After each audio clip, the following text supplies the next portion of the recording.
أعوذ بالله من الشيطان الرجيم بسم الله الرحمن الرحيم السلام عليكم ورحمة الله تعالى وبركاته. Kita mulakan majlis kita pada malam ini dengan bacaan Ummul Kitab Al-Fatihah.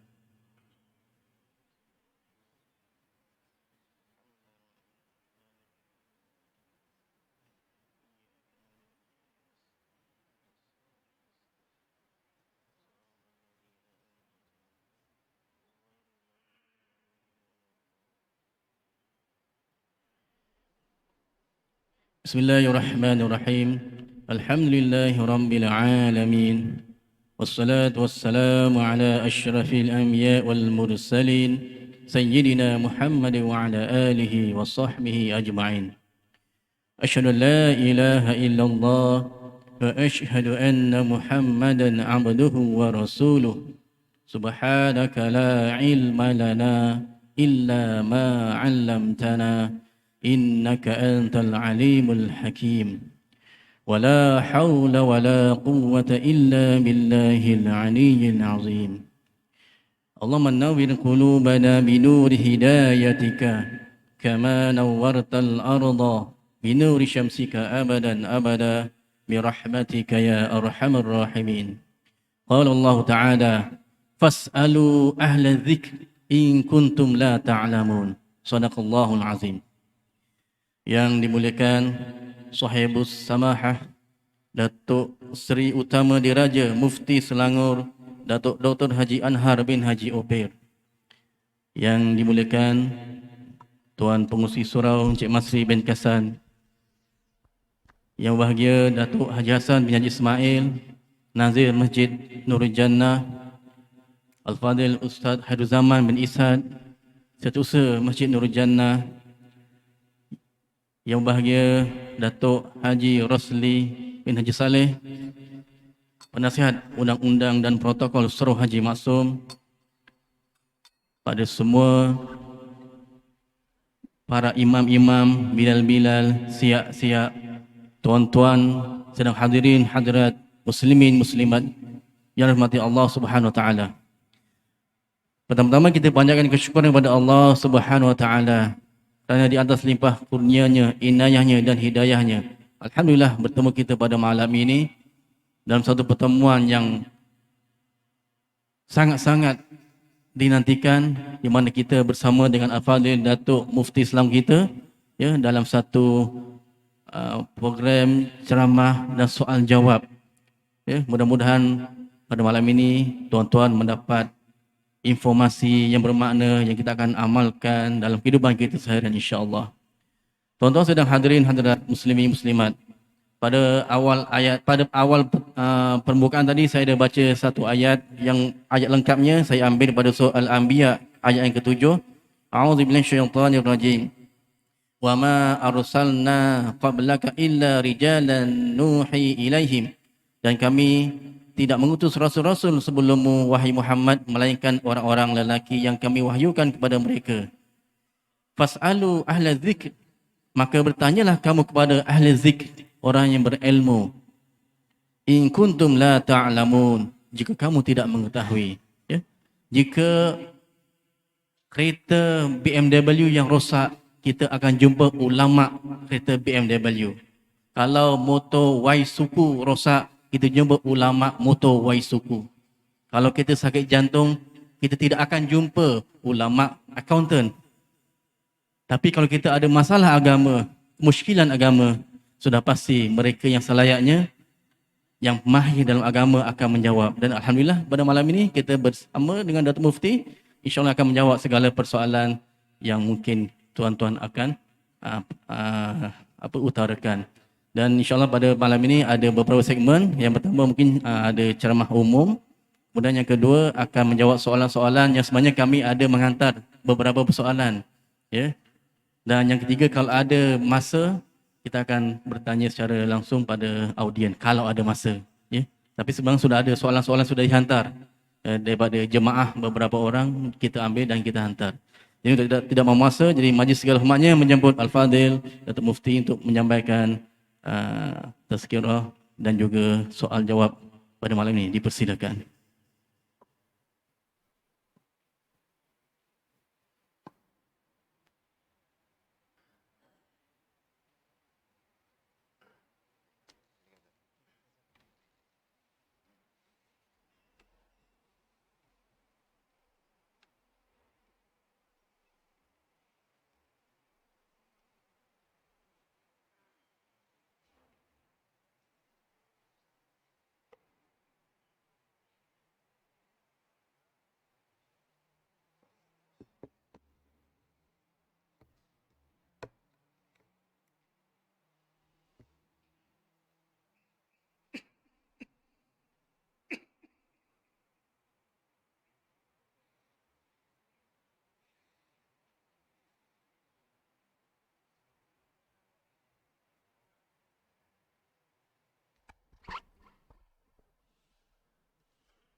أعوذ بالله من الشيطان الرجيم. بسم الله الرحمن الرحيم. السلام عليكم ورحمة الله وبركاته. إن الحمد لله تعالى نحمده ونستعينه ونستغفره ونعوذ بالله من شرور أنفسنا ومن سيئات أعمالنا. من يهده الله فلا مضل له ومن يضلل فلن تجد له وليا مرشدا. وأصلي وأسلم على سيدنا محمد صلى الله عليه وسلم إمام المصلحين وسيد المجاهدين وعلى آله وصحبه أجمعين. Amma ba'd. Kasih pada Tuan Pengerusi Majlis, Fadil Tuan Imam, Pengerusi Surau, Tuan Masri bin Kasan, seterusnya kepada Penasihat Surau, Datuk Haji Rosli bin Soleh, Tuan Nazir Masjid Nurul Jannah, Datuk Haji Hasan bin Ismail, seterusnya kepada Setiausaha Masjid Nurul Jannah, Fadil Ustaz Hairuz Zaman, Ahli Jawatan Kuasa Surau, tuan-tuan dan puan-puan, muslimin dan muslimat, orang-orang alim yang dirahmati oleh Allah Subhanahu wa taala sekalian. Pertamanya, marilah sama-sama kita merafakkan rasa syukur kepada Allah Subhanahu wa taala di atas segala nikmat yang Allah berikan kepada kita. Alhamdulillah, kita juga bersyukur kepada Allah Subhanahu wa taala yang masih panjangkan umur dan usia kita sehingga saat dan ketika ini dalam keadaan sihat walafiat. Malam ni kita masuk tanggal 26 hari bulan Muharram 1444 Hijrah. Kita berdoa kepada Allah Subhanahu wa taala agar segala amal soleh yang kita kerjakan sebelum ini semuanya diterima oleh Allah Subhanahu wa taala. Allahumma amin. Tuan-tuan dan puan-puan sekalian yang dirahmati oleh Allah, kita berada dalam bulan Muharram, bulan yang cukup istimewa dalam Islam. Salah satu daripada 4 bulan-bulan haram. Allah Ta'ala berfirman dalam ayat yang ke-36 dalam surah At-Taubah. A'udzu billahi minasyaitonir rajim. Inna iddatash syuhuri 'indallahi 12 syahran fi kitabillah. Yawma khalaqas samawati wal arda minha arba'atun hurum. Sesungguhnya bilangan bulan di sisi Allah Subhanahu wa taala ada sebanyak 12. di dalam kitab Allah, sejak daripada Allah menciptakan langit dan bumi, minha arba'atun hurum, daripada 12 itu 4 adalah bulan-bulan haram. Fadal ya Syekhna Dr. Hanif, Gudam Shoya.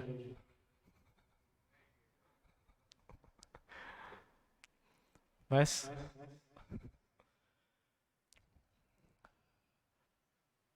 Allah Subhanahu wa ta'ala menyebut dalam ayat tadi ada 4 bulan daripada 12 bulan yang disebut sebagai bulan-bulan haram. Nabi SAW detailkan 4 bulan haram itu sebagaimana dalam riwayat daripada Abu Bakrah radhiyallahu an. As-sanatu 12 syahra minha arba'atun hurum thalathatun mutawaliyat Dhul Qa'dah wa Dhul Hijjah wa Muharram wa Rajab Mudhar alladhi baina Jumada wa Sya'ban. Nabi SAW bersabda, setahun ada 12 bulan. Daripadanya ada 4 bulan haram. 3 daripada 4 bulan itu berturut-turut, iaitulah Dhul Qa'dah, ini bulan 11, Dhul Hijjah, bulan ke-12, dan bulan Muharram, bulan 1 yang sekarang kita sedang berada padanya. Dan bulan yang keempat daripada bulan haram itu Nabi sebut wa Rajab Mudhar. Nama bulannya Rajab. Dikaitkan, disandarkan kepada satu kabilah yang bernama Mudhar. Kenapa? Para ulama kata kabilah, banyak-banyak kabilah Arab, antara yang paling menghormati bulan Rajab adalah kabilah Mudhar. Jadi bila Nabi sebut begitu, seakan-akan bulan Rajab ini adalah milik kepada kabilah Mudhar. Tapi dia bukan nama bulan. Nama bulan adalah Rajab. Terletak bulan Rajab ini pada sudut susunannya di antara bulan Jumada dan juga bulan Sya'ban. Jumada ada 2, Jumadal Ula dan Jumadal Akhirah. Maka yang dimaksudkan adalah Jumadal Akhirah. Selepas itu Rajab, kemudian Sya'ban. Ada satu amalan dan ibadah yang kita dituntut untuk lakukannya kalau kita memahami maksud hadis Nabi SAW. Nabi sebut, afdalus siyami ba'da Ramadan siyamu syahrillah Muharram wa afdalus salati ba'dal faridah salatul lail. Seafdal puasa selepas daripada puasa pada bulan Ramadan adalah puasa pada bulan Allah Muharram. Dan seafdal solat sembahyang selepas daripada solat fardu 5 waktu sehari semalam adalah solat pada waktu malam, iaitu qiyamul lail. Balik kepada bulan Muharram, tuan-tuan dan puan-puan sekalian, tanamkan azam, mudah-mudahan diberi kekuatan. Ada lebih kurang 4 hari ataupun 5 hari yang berbaki daripada bulan Muharram. Marilah sama-sama kita cuba untuk melakukan puasa. Esok hari Rabu, lusa hari Khamis. Tarikh Tasu'a 9 Muharram. Tarikh 10 Muharram Ashura, ini dah berlalu. Ayyam al-Bid, iaitu bulan terang, hari-hari terang, 13 hari bulan, 14 dan 15 juga sudah berlalu. Adakah kita akan sia-siakan baki daripada bulan Muharram ini untuk kita tidak berpuasa? Rugi. Kerana puasa yang paling afdal selepas puasa Ramadan adalah puasa dalam bulan Muharram. InsyaAllah kita semua diberikan kekuatan oleh Allah Subhanahu wa ta'ala. Bulan Muharram, bulan pertama daripada kalender Islam hijrah sebagaimana Tuan Imam, Tuan Pengerusi sebutkan tadi. Dan kita berbicara tentang hijrah. Tuan-tuan dan puan-puan sekalian, para ulama menyebut hijrah itu ada dua maksud.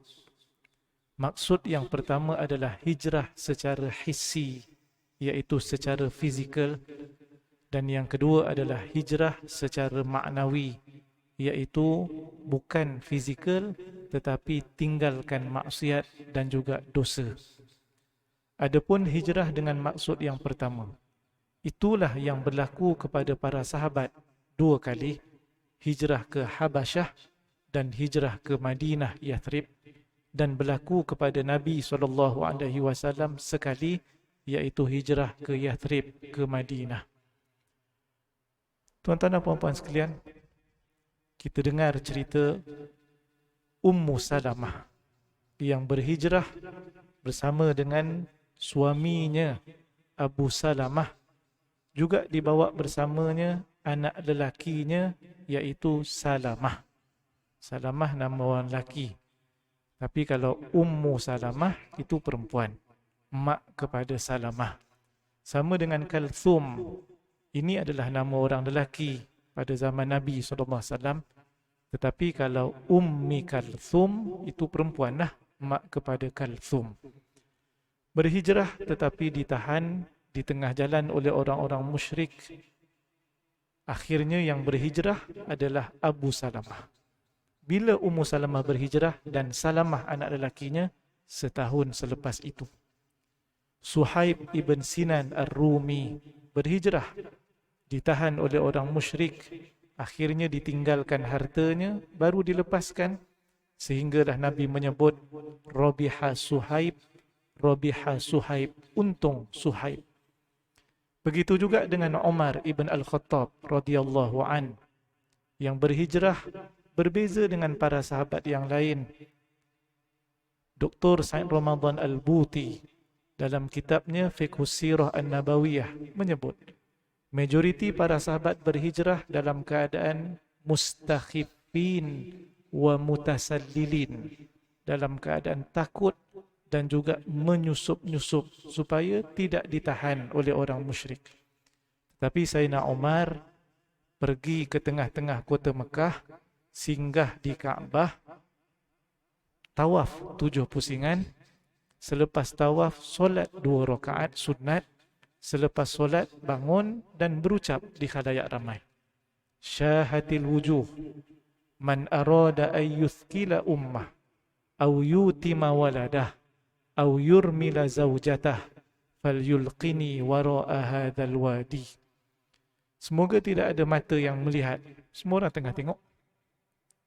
Siapa yang ingin ibunya kehilangan anak, siapa yang ingin isterinya menjadi janda, dan siapa yang ingin anaknya menjadi yatim, maka kalau berani ikut. Tak ada siapa yang ikut.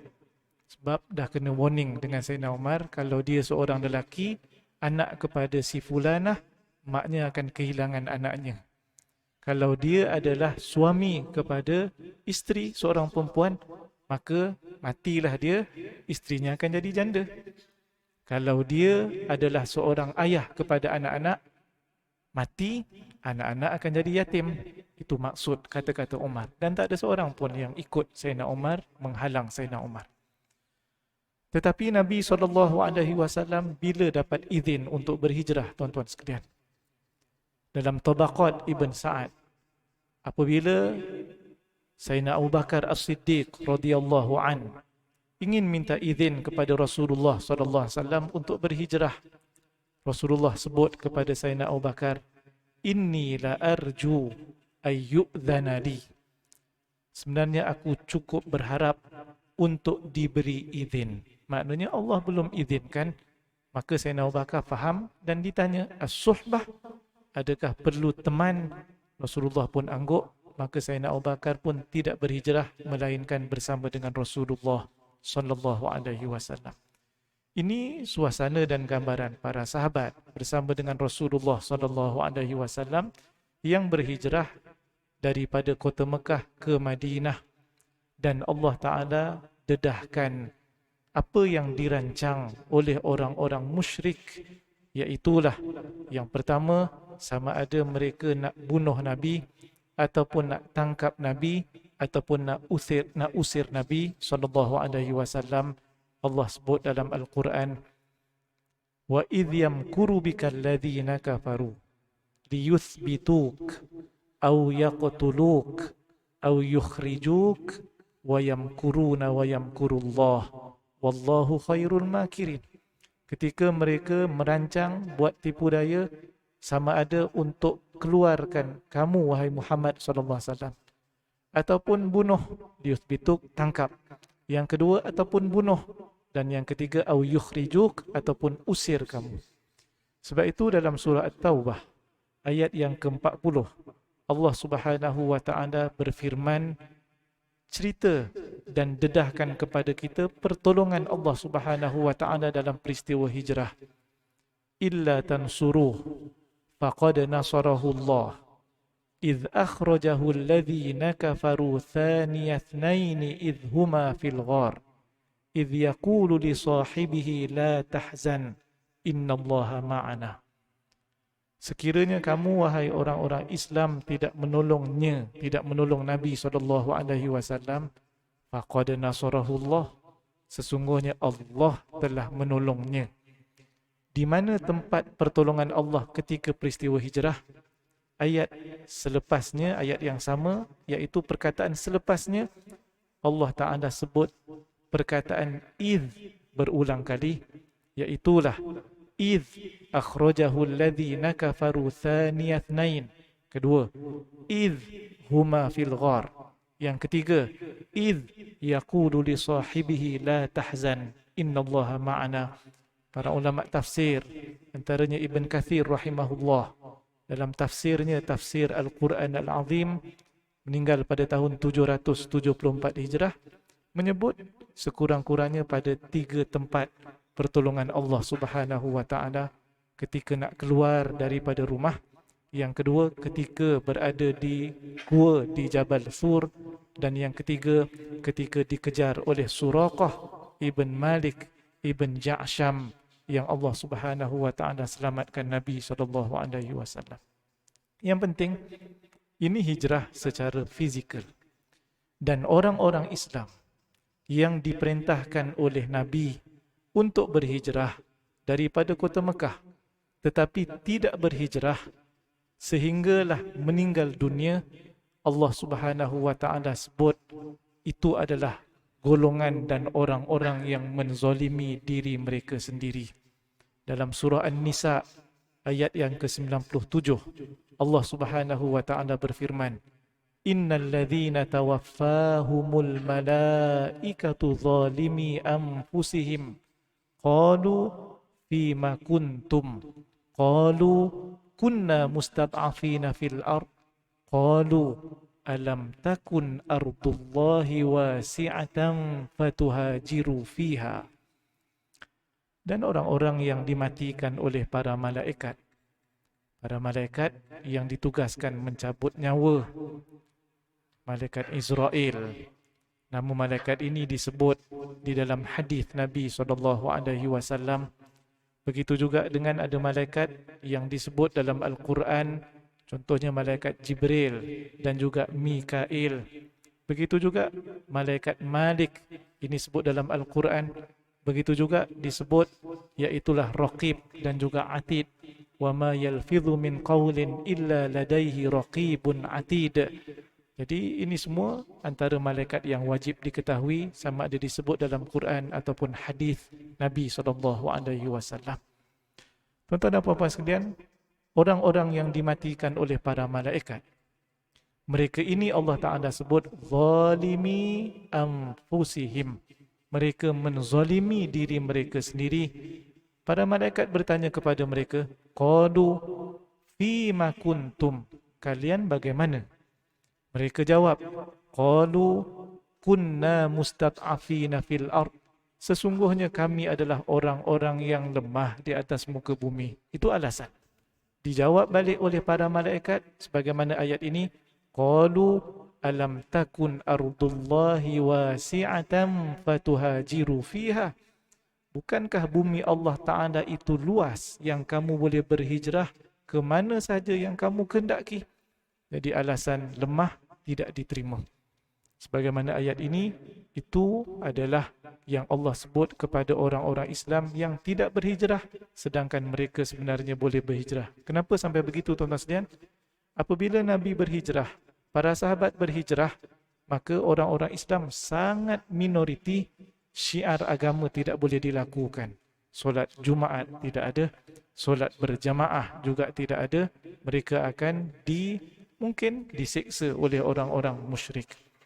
Sebab itu bila pembukaan kota Mekah, sebagaimana hadis daripada Ibn Abbas radhiyallahu anhuma di dalam Sahih Al-Bukhari, Nabi SAW bersabda, la hijrata ba'dal fathi walakin jihadun wa niyah.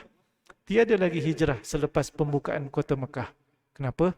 Apabila Islam sudah menguasai kota Mekah, sudah tidak ada isu orang-orang musyrik halang orang Islam solat Jumaat, solat fardu dan seumpamanya, maka sudah tidak ada arahan untuk berhijrah lagi selepas itu. Persoalannya, adakah hijrah dengan maksud yang pertama ini, iaitu tinggalkan satu tempat, tuju ke tempat yang lain, berhijrah secara fizikal, masih lagi disyariatkan ataupun telah berakhir? Kerana ramai yang berhujah dengan hadis daripada Ibn Abbas radhiyallahu anhuma yang menyebut tiada lagi hijrah selepas kota Mekah dibuka. Tuan-tuan dan puan sekalian, para ulama ketika membincangkan perkara ini menyebut bahawa hadis itu bermaksud kepada orang-orang Mekah pada zaman Nabi SAW. Buktinya adalah firman Allah Ta'ala tadi dalam surah An-Nisa ayat ke-97. Bukti yang kedua adalah sebenarnya hijrah, tinggalkan tempat lama kita ke tempat yang baru, di sana lebih baik dan lebih kondusif untuk melakukan ibadah, disebutkan dalam satu hadis, iaitulah diriwayatkan daripada Abu Sa'id Al-Khudri radhiyallahu anhu, Nabi SAW bersabda, kana min qablikum, adalah sebelum daripada kamu dahulu, ada seorang lelaki, rajulun yaqtulu tis'atan wa tis'ina nafsan, dia telah membunuh seramai 99 orang. Lalu dia bertanya, fasa'ala an a'lami ahlil ard, dia bertanya siapa orang yang paling alim di atas muka bumi ini. Fadulla ala rahibin, hadis menyebut ada orang tunjukkan kepada dia seorang rahib. Rahib ini adalah ahli ibadah. Lalu bila diberitahu kepadanya, innahu qatala tis'an wa tis'ina nafsan fahallahu min taubatin, dia telah membunuh seramai 99 orang, adakah baginya taubat? Lalu rahib dan ahli ibadah ini menjawab, la, tiada taubat baginya. Faqatalahu fakammala bihi mi'ata nafsin. Apa dia buat? Dia dengar jawapan tak boleh bertaubat, dia pun bunuh rahib ini. Cukup 100 orang. Asal 99. Dia kata tak boleh taubat, dia pun bunuh. Dia masih tanya orang ramai. Fasa'ala an a'lami ahlil ard. Dia bertanya lagi, siapa orang alim yang paling alim atas muka bumi ini? Kali kedua, hadis menyebut fadulla ala rajulin alimin. Ini yang Tuan Imam tadi sebut, orang alim. Saya tak kata mufti itu alim. Saya nak bagi tahu orang alim berbeza jawapannya dengan ahli ibadah, sebagaimana hadis Nabi sebut. Lalu bila diberitahu kepadanya, innahu qatala mi'ata nafsin, kalau rahib hari itu bagi tahu dia telah bunuh 99. Kali ini cerita dah lain. Wahai orang alim, dia telah membunuh seramai 100 orang. Fahal lahu min taubah, adakah baginya taubat? Alim ini pun berkata, na'am. Wa may yahulu bainahu wa bainat taubah, ya, baginya boleh bertaubat. Siapakah yang boleh menghalang di antara dia dan taubat kepada Allah Subhanahu wa taala? Kemudian dia pun berkata, in taliq ila ardi kadza wa kadza fa inna biha unasan ya'buduna Allah taala fa'budillaha ma'ahum wa la tarji' ila ardika fa innaha ardusu. Boleh bertaubat? Tak ada siapa yang boleh menghalang di antara engkau dan taubat kepada Allah. Cuma pindahlah ke negeri sekian. Apa maksud pindah, tuan-tuan sekalian? Hijrah. Tinggalkan negeri kamu, tinggalkan kampung kamu. Di sana ada sekumpulan manusia yang menyembah Allah Ta'ala, maka sembahlah, beribadahlah kepada Allah bersama mereka. Jangan sekali-kali balik ke kampung kamu. Sesungguhnya kampung dan negeri kamu adalah ardusu. Itu adalah tanah dan bumi yang buruk. Hijrah, tuan-tuan sekalian. Hadis panjang, satu muka surat lebih, tuan-tuan sekalian. Kemudian Allah takdirkan selepas dia bertolak nak berhijrah, meninggal dunia, tuan-tuan sekalian. Meninggal dunia. Fatakhasamat malaikatur rahmati wa malaikatul azab. Maka berselisihlah malaikat rahmat dan malaikat azab. Malaikat azab, malaikat rahmat kata, innahu kana taiban muqbilan biqalbihi ila Allah. Sesungguhnya dia dalam keadaan bertaubat dan dia dalam keadaan menuju dengan sepenuh hatinya kepada Allah Ta'ala. Hujah malaikat azab pula kata, innahu lam ya'mal amalan qatta. Sesungguhnya dia belum buat satu amal pun. Belum buat satu amal. Kuat hujah dua-dua, tuan-tuan sekalian. Bila baca hadis kuat juga hujah dua-dua ni. Allah Ta'ala hantar malaikat lain menyerupai manusia menjadi hakam. Hakam kita terjemah sebagai hakim. Qisu bainal ardain. Nabi sebut dalam hadis ini, malaikat yang menjadi hakim ini kata, ukurlah di antara dua tempat ini. Mana yang lebih dekat jaraknya, maka ia adalah kepunyaan milik, ataupun kita kata kalau tempat yang dituju tu lebih dekat, milik malaikat rahmat punya. Kalau yang lebih dekat adalah tempat yang ditinggal, malaikat azab punya. Wa fi riwayah, dalam riwayat yang lain menyebut bahawa malaikat kata supaya diukur sama. Riwayat ketiga menyebut bahawa Allah Ta'ala telah perintahkan malaikat yang lain untuk alihkan jenazah ini, kemudian barulah diukur. Yang pentingnya, akhirnya bila diukur, lebih dekat dengan tempat yang dituju, beza dengan majoriti sejengkal. Faghufiralah, dalam hadis kata, dan diampunkan dosanya oleh Allah Ta'ala. Ini tuan-tuan sekalian, Masya Allah. Dan inilah hijrah. Maknanya hijrah dengan maksud berpindah dari satu tempat ke tempat yang lain masih lagi valid pada hari ini. Maka kita disuruh untuk tinggalkan tempat yang tidak membantu dan menyokong kita untuk buat kebaikan, pergi ke satu tempat yang membantu dan menyokong. Adapun maksud hijrah yang kedua, iaitulah tinggalkan segala yang dilarang oleh Allah Ta'ala.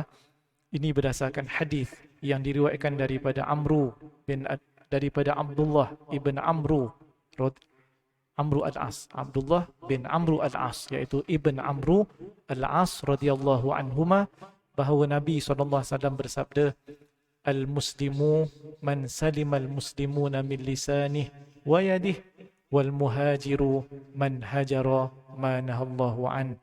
Orang Muslim itu adalah orang Islam lain tidak mendapat kejahatan dari tangannya dan lidahnya.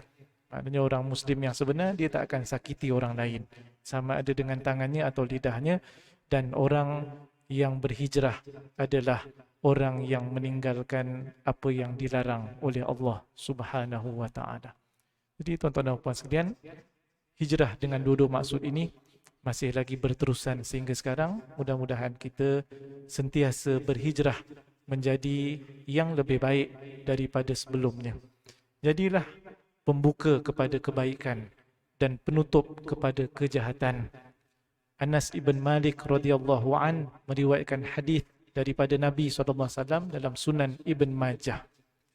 Inna minan nas nasan mafatihadil khair maghaliqadil syar wa inna minan nas nasan mafatihadil syar maghaliqadil khair fatuba liman ja'alallahu mafatihal khairi ala yadayh wa wailun liman ja'alallahu mafatihas syar ala yadayh. Dalam kalangan manusia itu terdapat golongan yang menjadi pembuka kebaikan, penutup kejahatan. Dan dalam kalangan manusia itu ada yang menjadi golongan pembuka kejahatan dan penutup kebaikan. Sebaliknya. Kemudian Nabi kata SAW, beruntunglah orang-orang yang Allah Subhanahu wa taala jadikan di tangannya pembuka kebaikan, dan celakalah orang-orang yang Allah Taala jadikan di tangannya penutup kepada kebaikan. Nauzubillahi min dzalik. Kita dengar azan dulu. Selepas azan kita buka berkaitan dengan segmen kedua tadi, soal jawab insya-Allah.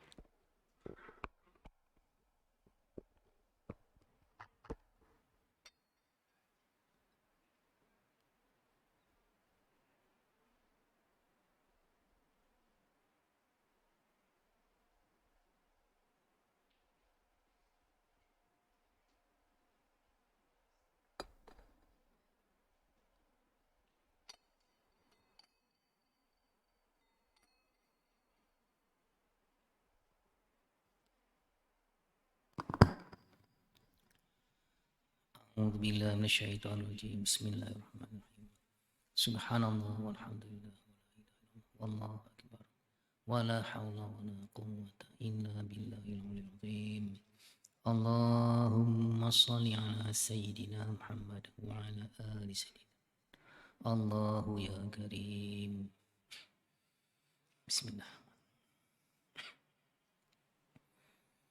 الله أكبر الله أكبر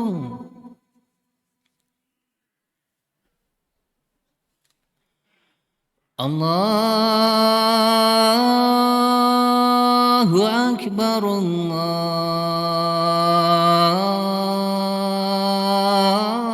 الله أكبر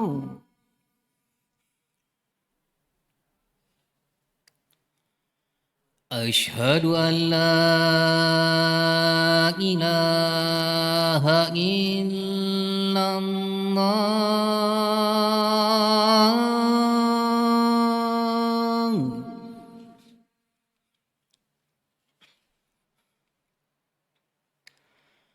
أشهد أن لا إله إلا الله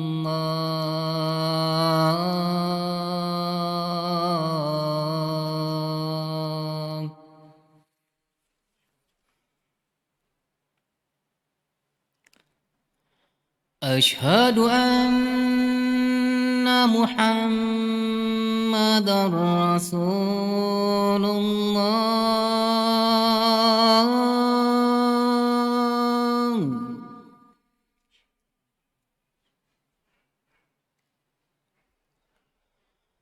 أشهد أن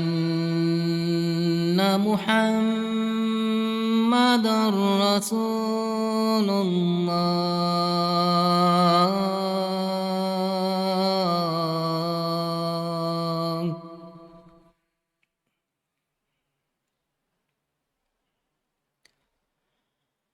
حي على الصلاة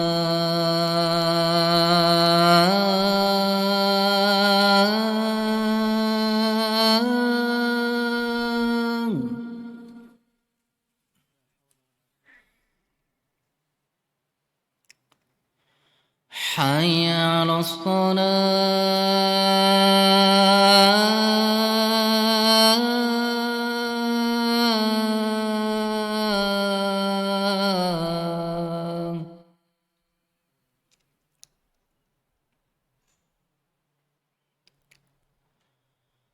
حي على الفلاح.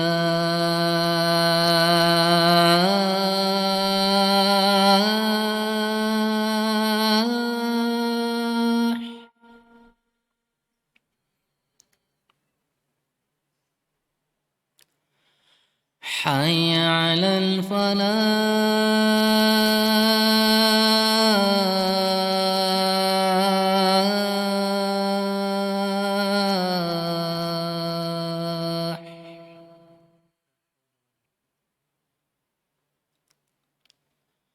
الله أكبر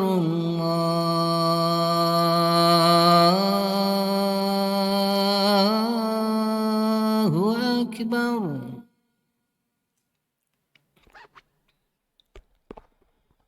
لا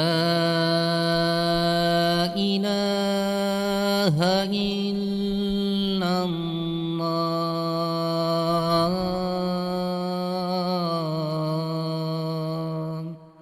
لا إله إلا الله. آتي سيدنا محمد والشرف والنور. Nabi SAW bersabda, man qala hina yasma'un nida, siapa yang menyebut ataupun berdoa ketika mendengar azan, Allahumma rabb hadhihi ad-da'wati at-tammati was-salati al-qa'imah ati Muhammadanil wasilata wal fadilah wa ba'athhu maqaman mahmudan alladhi wa'adtah halat lahu syafa'ati yaumal qiyamah, halal untuknya mendapat syafaatku, syafaat Nabi SAW pada hari kiamat nanti. Semoga kita semua mendapat syafaat Nabi SAW. Allahumma amin. Tuan-tuan sekalian, ada beberapa soalan yang dihantar ke saya. Saya pun baru baca ni. Ada 11 soalan. Saya cuba jawab sebahagiannya. Subhanaka la ilma lana illa ma 'allamtana innaka antal alimul hakim wa la haula wa la quwwata illa billahil aliyyil azim. Yang pertama, dari mana datangnya nama-nama malaikat 10? Contoh Jibril, Mikail, Munkar, Nangkir dan lain-lain. Ni dah jauh dah ni. Munkar, Nakir, bukannya Nangkir, Nakir. Baik. Yang pertama sekali, sebahagiannya saya dah sebut tadi, cerita pasal malaikat matikan orang-orang Mekah. Nama-nama malaikat ini disebut dalam Quran dan sebahagian lagi disebut dalam hadis Nabi SAW. Antaranya adalah Jibril dan juga Mikail, iaitulah dalam surah Al-Baqarah. Man kana aduwwan lillah wa malaikatihi wa rusulihi wa Jibrila wa Mikal. Itu adalah Mikail. Fa innallaha aduwwun lil kafirin. Ayat 98, 90 lebih daripada surah Al-Baqarah. Itu jelas. Sebut perkataan Jibril dan juga Mikal, yang kita kata Mikail. Mungkin ada orang tanya, dah siapa yang tukar jadi Mikail? Al-Quran kata Mikal. Tuan-tuan sekalian, dalam hadis yang sahih, doa, antara doa yang Nabi SAW panjatkan adalah Allahumma rabba Jibril wa Mikail wa Israfil. Kat sini tambah satu lagi. Begitu juga dengan nama Mikail, telah maknanya disebut secara jelas bagaimana yang kita sebut Mikail. Raqib Atid, ini juga dalam Al-Quran, wa ma yalfidhu min qawlin illa ladaihi raqibun atid. Malaikat Malik dalam Al-Quran, wa nadaw ya maliku. Mereka maknanya dipanggil, ya, mereka memanggil, iaitu malaikat Malik, ya Maliku. Itu merujuk nama malaikat. Begitu juga dalam hadis sebagai contoh, Nabi SAW bersabda dalam hadis Tirmizi, "Idza qubira al-mayyitu", apabila mayat dikuburkan, disemadikan, ditimbus dengan tanah, kemudian atahu malakani aswadani azraqan, Datang kepadanya dua malaikat, kalau kita terjemah warna hitam dan warna hijau, azraq, ataupun biru, azraqan. Kalau kita kata itu warna lah, sebab sebelumnya sebut warna, aswadan. Yang penting selepas itu Nabi berkata, yuqalu li ahadihima al-munkar walil akhari an-nakir. Dipanggil yang satu munkar, yang satu lagi adalah nakir. Jadi kita kata malaikat munkar, nakir. Jadi tuan-tuan sekalian, itu antaranya yang boleh saya kongsikan. Yang kedua berkaitan dengan iblis. Golongan malaikat yang diciptakan, iblis golongan malaikat yang dicipta daripada nur, atau golongan syaitan yang dicipta daripada api. Lalu dia bertanya dalam soalan ini, kalau golongan malaikat, kenapa dia engkar perintah Allah? Dan kalau dia golongan syaitan, mengapa dia boleh nampak dan berbicara dengan malaikat? Tuan-tuan dan puan sekalian, dalam surah Al-Kahf, disunatkan kita baca pada hari Jumaat, malam Jumaat, dengan fadilatnya yang tersendiri. Bagus, sekali-sekala tuan pengurusi baca Yasin, tukar. Malam Jumaat kita baca surah Al-Kahfi pula. Boleh, ada riwayat yang menyebut tentang bacaan surah Al-Kahfi yang fadilatnya yang tersendiri. Hari itu ada satu masjid, dia buat kempen membaca Al-Quran, lalu diselang-selikan malam Jumaat di antara baca Yasin dan juga surah Al-Kahfi. Cuma cabaran sikit lah tuan pengurusi. Yasin 83 ayat dan ramai dah terhafal. Jadi surah Al-Kahfi 110 ayat. Kalau buat undian rasa ramai yang pilih 83 rasanya. Apa pun. Dalam Al-Quran, dalam surah Al-Kahfi, Allah Subhanahu wa taala berfirman, "Wa idh qulna lil malaikati isjudu li Adama fasajadu illa iblis kana minal jinni fafasaqa an amri rabbih afatattakhidunahu wa dhurriyyatahu awliya'a min duni wa hum lakum adu." Apabila diperintahkan kepada para malaikat untuk sujud, maka sujudlah semuanya kecuali iblis. Jadi bila ayat itu begitu, mereka sangka diperintahkan kepada malaikat sujud, lalu semua sujud kecuali iblis, maka difahami seakan-akan iblis daripada malaikat. Sebenarnya tak perlu confuse dengan ayat itu, sebab ayat yang sama telah menyebut fafasaqa illa iblis kana minal jinni fafasaqa an amri rabbih. Sesungguhnya iblis itu adalah daripada jin. Jadi Al-Quran dah maknanya bagi tahu. Ni mesti baca khatam dah 5 kali tapi tak perasan ayat ni. Agaknya kita kena fokus pula lepas ni kepada kefahaman ayat untuk bulan Ramadan, baru dapat kain pelekat rasanya. Kalau setakat khatam aja, semua khatam ni. Tapi orang yang khatam juga yang tanya soalan ni. Kalau dia baca terjemahan, last kali mungkin, saya tak khatam lagi Ustaz. Okeylah, tak khatam tak apalah. Jadi Allah dah bagi tahu kita, tuan-tuan sekalian, kana balik kepada iblis minal jin. Dia adalah daripada jin. Jadi tak timbul persoalan ada orang kata daripada malaikat, tak. Maknanya ayat ini jelas iblis adalah daripada jin. Dan jin ini, tuan-tuan dan puan-puan sekalian, berbeza dengan makhluk yang bernama malaikat. Malaikat ini memang diperintahkan oleh Allah taat, dan mereka adalah makhluk yang paling taat. La ya'sunallah, mereka tidak akan melakukan maksiat kepada Allah. Wa yaf'aluna ma yu'marun, dan akan lakukan apa yang diperintahkan kepadanya. Yang sujud, yang bertasbih, yang tiap-tiap hari dalam hadis Al-Isra wal Mi'raj 70,000 malaikat berada di Baitul Ma'mur. Setiap hari masuk beribadah, kemudian keluar, kemudian masuk grup baru sejak daripada peristiwa Isra Mi'raj. Cuba kira tuan-tuan sekalian, berapa jumlahnya? 70,000 setiap hari. Bermula daripada peristiwa Isra Mi'raj, Nabi cerita. Katalah sebelum tu tak kira, kita mula daripada Isra Mi'raj.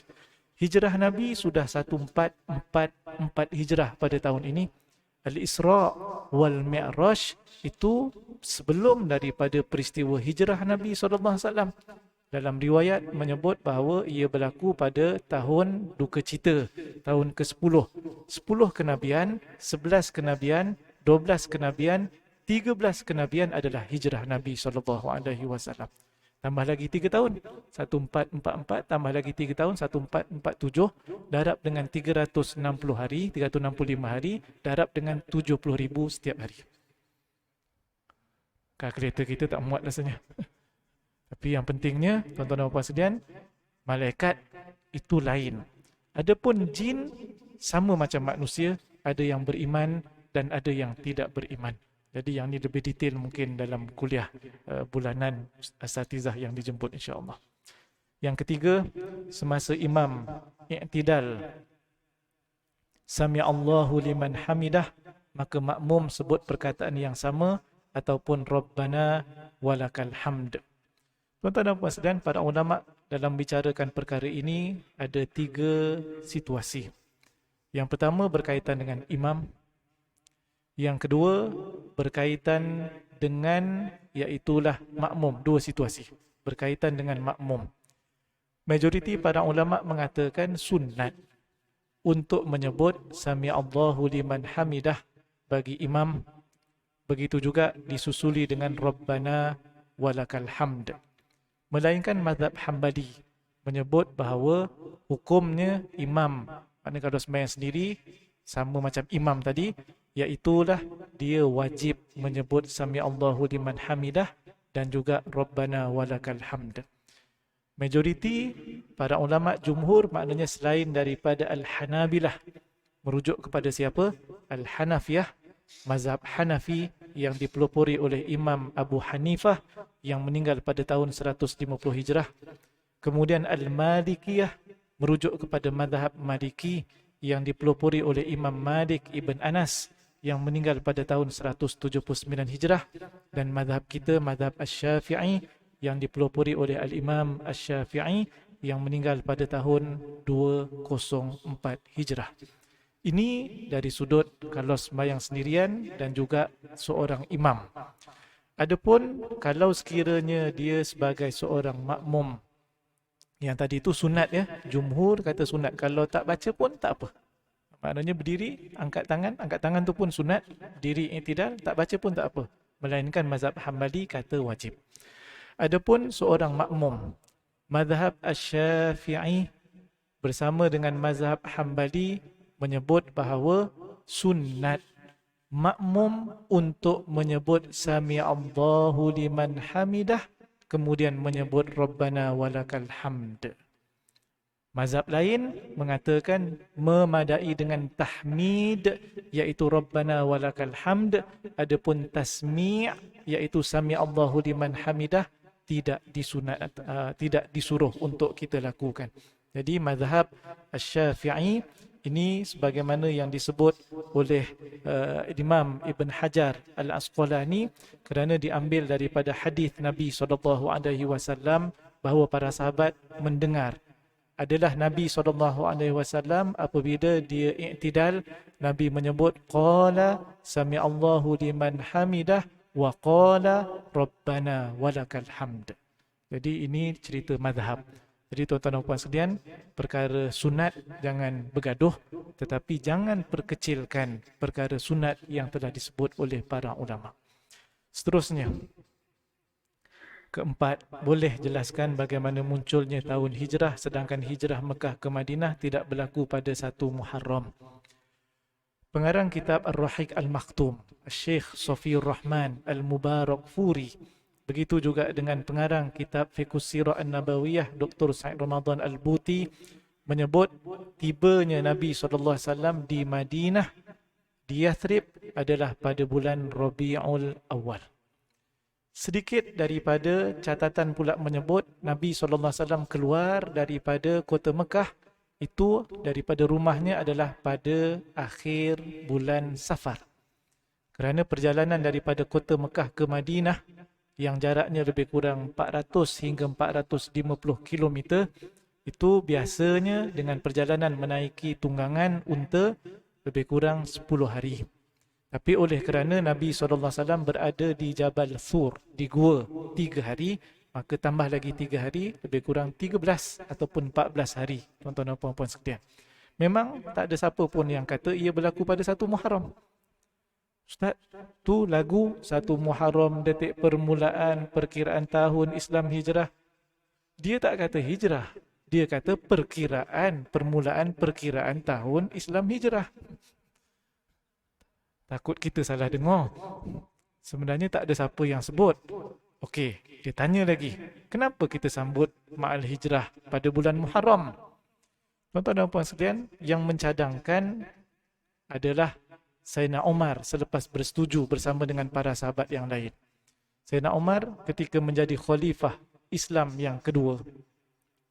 Kita tahu Sayyidina Umar buat pembaharuan dalam bidang pentadbiran negara, dan salah satu yang diwujudkan adalah Ad-Dawawin, dewan-dewan, pada hari ini menyamai kementerian-kementerian. Surat keluar masuk, maka dicatatkan bulan tanpa ada tahun. Kerana bulan memang diketahui oleh orang Arab.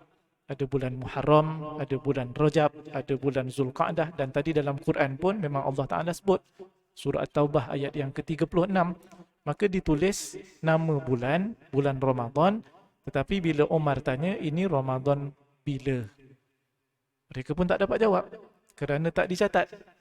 Lalu akhirnya timbul perbincangan, kita perlu ada kalender sendiri. Ada cadangan tarikh ataupun tahun kelahiran Nabi SAW diambil sebagai asas. Ada yang cadang Nabi sebagai seorang Nabi ketika umur 40 tahun jadikan asas. Dan akhirnya salah satu cadangan juga adalah peristiwa hijrah Nabi SAW. Lalu mereka bersetuju dan kita yakin pasti ada isyarat satu yang penting melalui peristiwa hijrah ini menjadi satu turning point yang memberi kesan yang besar dalam sejarah Islam berkaitan dengan peristiwa hijrah ini. Akhirnya Sayyidina Umar bersetuju, ia dimasyhurkan sebagai kalender. Oleh kerana setujunya adalah peristiwa hijrah, tidak dapat tidak, mestilah kena kira ke belakang. Sebab peristiwa itu telah berlaku.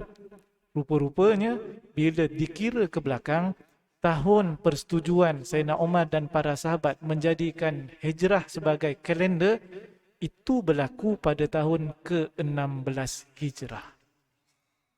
16. Baik. Dah, kenapa kita sambut Ma'al Hijrah? Sebab bila kita cerita tahun, kita akan berbicara tahun baru. Tahun baru yang paling hampir adalah bulan 1. Dan bulan 1 yang paling hampir bertukar tahun adalah 1 hari bulan. Bukan 2 hari bulan. Bukan 10 hari bulan. Jadi ceritanya bukan peristiwa hijrah, tetapi kita sambut Ma'al Hijrah, iaitu pertukaran tahun baharu hijrah. Wallahualam. Seterusnya, yang ke-6, yang ke-5. Dulu waktu SRP dengan SPM disuruh pilih soalan, pilih 2 daripada 5. Jadi saya ingat saya pilih setakat 5 je lah, tuan-tuan sekalian. Apakah had sebenar makmum muafiq yang tidak dapat menghabiskan Al-Fatihah sebelum imam duduk antara 2 sujud atau sebelum sujud kedua? Tajuk ini dibahaskan detail di antara Al-Imam An-Nawawi, tokoh penting dalam mazhab Asy-Syafi'i, meninggal pada tahun 676 Hijrah dalam kitab Majmu', dengan tokoh yang sezaman dengan Imam An-Nawawi, iaitulah Imam Ar-Rafi'i. 2 kali tangkih mazhab Syafi'i dilakukan, 1 600 Hijrah lebih, 2 tokoh tadi. Kali kedua adalah pada zaman Imam Ibn Hajar Al-Haytami dan juga Imam Ar-Ramli, pengarang kitab Nihayatul Muhtaj.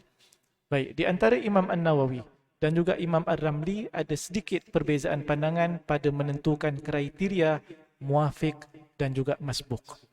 Kefahaman kita, kalau lambat sembahyang, tambah rakaat, masbuklah tu. Adapun orang yang tak tambah rakaat, dikira muafiq. Ataupun ada yang ekstrim lagi, Siapa yang angkat tangan takbiratul ihram bersama dengan imam, maka dia adalah muafiq. Lain daripada itu adalah masbuk. Tuan-tuan dan puan sekalian, itu minimum lah ilmu berkaitan dengan masbuk dan muafiq. Sampai masanya untuk kita pergi lebih dalam, kita tengok betul-betul apa yang dibahaskan oleh para ulama, kerana dia ada berkaitan dengan solat berjamaah, iaitu syurut al-iqtida, syarat-syarat mengikut pergerakan imam. Selain daripada tempat dibicarakan, yang dibicarakan juga adalah tajuk muafiq dan juga masbuk. Muafiq maksudnya adalah seseorang yang solat berjamaah bersama dengan imam untuk rokaat tertentu ataupun rokaat yang sedang kita bicarakan itu, di antara dia masuk takbiratul ihram, makmum masuk takbiratul ihram, pastilah imam dah takbiratul ihram. Sebab kalau makmum takbiratul ihram dulu, dialah imamnya, bukan dia makmum. Jadi mestilah ceritanya imam dah takbir. Sekarang ni dia takbiratul ihram, jarak di antara dia takbiratul ihram dengan rukuknya imam adalah kadar boleh membaca surah Al-Fatihah secara sempurna. Contoh, imam Allahu Akbar, kita pun Allahu Akbar. Ini confirm sempat untuk baca Al-Fatihah. Ketika imam rukuk, waktu tu kita pun dah habis baca Fatihah. Sebab imam dengan baca doa iftitah, imam baca Al-Fatihah, kemudian baca surah, katalah surah paling pendek, Al-Kawthar, Inna a'tainakal Kawthar. Itu jarak daripada dia takbiratul ihram, sejurus selepas imam takbiratul ihram sampai imam rukuk, memang dia sempat baca Al-Fatihah. Orang ini wajib membaca Al-Fatihah. Tidak boleh miss. Kalau dia leka baca doa iftitah panjang dengan tartil, dengan taranum, imam baca Fatihah, dia pun tak ingat apa-apa, imam baca last kali inna syani'aka huwal abtar, dia baru gelabah bismillahirrahmanirrahim alhamdulillahirabbil alamin, imam rukuk Allahu Akbar. Yang ni cukup bahaya, sebab dia wajib baca Fatihah, tidak ada excuse, sebab dia muafiq. Seterusnya, gambaran kedua muafiq.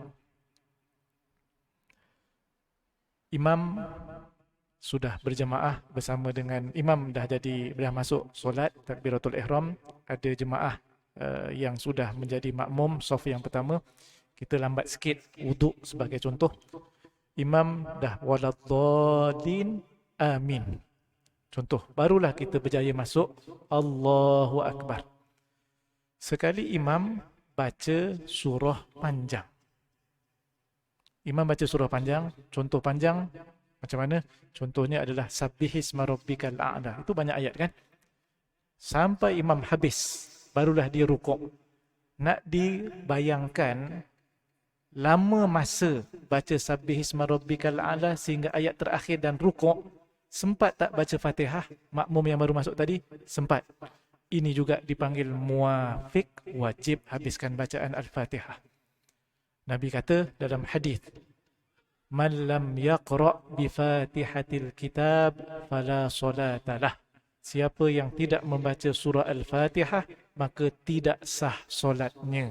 Ini merujuk kepada muafiq. Kalau sekiranya dia masuk, memang imam baca pendek, waladhdallin inna a'tainakal Kawthar. Dia pula takbir pertama tak lepas, tak masuk lagi niat. Angkat takbir sekali, Allahu Akbar, inna syani'aka huwal abtar. Memang tak sempat baca. Rukuk, imam pun tak berapa lama sangat. Iktidal, kemudian sujud, dia masih tak habis takbir lagi, tuan-tuan sekalian.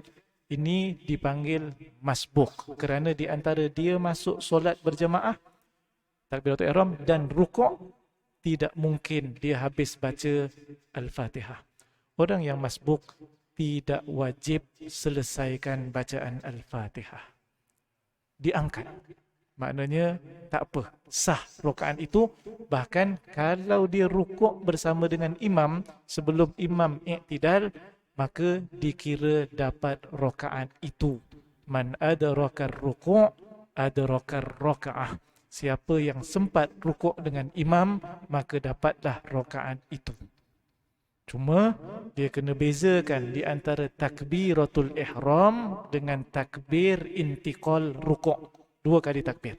Allahu Akbar, imam dah rukuk, sekali lagi Allahu Akbar. Jangan sekali takbir. Itu dalam mazhab Asy-Syafi'i. Boleh berlaku seseorang itu muafiq dalam rakaat pertama dan boleh berlaku rakaat kedua dia masbuk. Jadi masbuk muafiq ni dia bukan sekali saja. Boleh jadi rakaat pertama masbuk, rakaat kedua dia muafiq, rakaat ketiga balik semula kepada masbuk. Boleh. Ini perbahasan dalam mazhab Asy-Syafi'i. Itu saya bagi contoh. Cuma macam mana pula kita dianggap berjemaah dan tidak batal jemaah.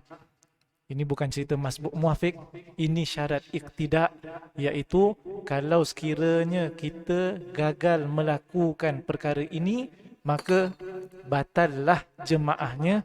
Dan dalam mazhab Asy-Syafi'i, apabila batal berjemaah, maka batallah solatnya. Itu dia punya kesan. Kena hati-hati. Ada orang ingat bila batal jemaah, tak apalah dapat pahala satu pun jadilah. Tak. Batal dia punya solat. Kena ulang balik. Baik, disyaratkan seseorang mengikut imam tidak boleh menyamai imam dan tidak boleh mendahului imam pada takbiratul ihram dan pada salam. Selain daripada takbiratul ihram dan salam, boleh sama, tetapi jangan mendahului. Adapun lambat daripada makmum, itu memang seorang makmum. Kerana dijadikan imam dalam hadis, innama ju'ilal imamu liyu'tamma bih. Hanya sahaja dijadikan imam itu untuk diikut. Maka yang mengikut mestilah lebih lambat daripada yang diikut. Okey. Tetapi berapa lama lambat yang dibenarkan supaya dia masih dianggap sebagai orang yang solat berjamaah? Dalam mazhab Asy-Syafi'i disimpulkan tidak boleh lewat daripada imam 3 rukun panjang. Macam mana tahu rukun panjang, rukun pendek? Bila ada rukun panjang, maknanya ada rukun pendek. Rukuk adalah rukun panjang, iktidal rukun pendek, sujud yang pertama rukun panjang, duduk antara 2 sujud rukun pendek. Dan begitu seterusnya. Baik, maknanya kalau kita berjamaah masih lagi dikira berjamaah dan dapat pahala berjamaah insya-Allah. Contohnya, kita memang daripada mula ikut imam, tapi oleh kerana ada bacaan yang kita mungkin tak yakin, kita ulang-ulang, tuan-tuan sekalian, imam rukuk, kita masih berdiri, 1 rukun. Imam iktidal, kita masih berdiri, berapa rukun? Belum 2 rukun, kerana itu rukun pendek. Imam sujud yang pertama, masuk 2. Okey, masih berdiri, boleh lagi. Kemudian imam duduk antara 2 sujud, tak dikira. Last yang dia mesti rukuk adalah ketika imam sujud yang kedua. Kalau imam habis sujud kedua, dia bangun lagi, memang tak nampak berjemaah dah tuan-tuan sekalian. Maknanya itu last. Itu dah dikira maknanya batal solat berjamaah. Itu paling ringkas saya boleh sebutkan. Kalau didetailkan memang agak panjang. Wallahu a'lam. Terima kasih kepada pihak surau, terima kasih kepada tuan-tuan dan puan-puan sekalian. Aqulu qawli hadza astaghfirullahal azim li wa lakum. Assalamualaikum warahmatullahi wabarakatuh. A'udzubillahi minasyaitonir rajim. Bismillahirrahmanirrahim. Alhamdulillahirabbil alamin. Wassalatu wassalamu ala asyrafil anbiya'i wal mursalin wa ala alihi wa sahbihi ajma'in. اللهم فقهنا في الدين وعلمنا التأويل واهدنا صراطك المستقيم. اللهم انفعنا بما علمتنا وعلمنا ما ينفعنا وزدنا علما. اللهم إنا نعوذ بك من البرص والجنون والجذام ومن سيء الأسقام. وصلى الله على سيدنا محمد وعلى آله وصحبه وبارك وسلم والحمد لله رب العالمين.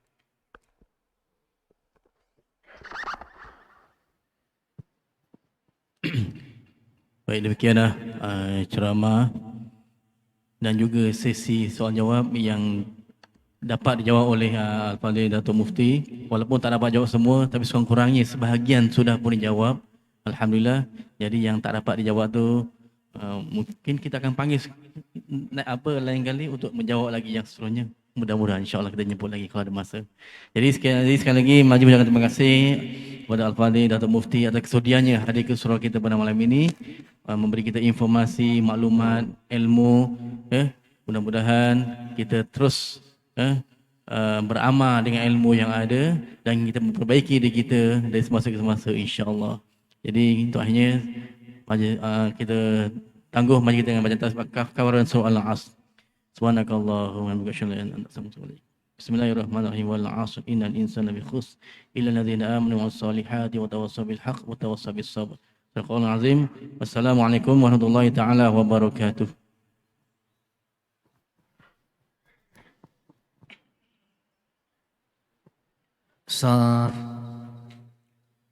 Allahu akbar, Allahu akbar.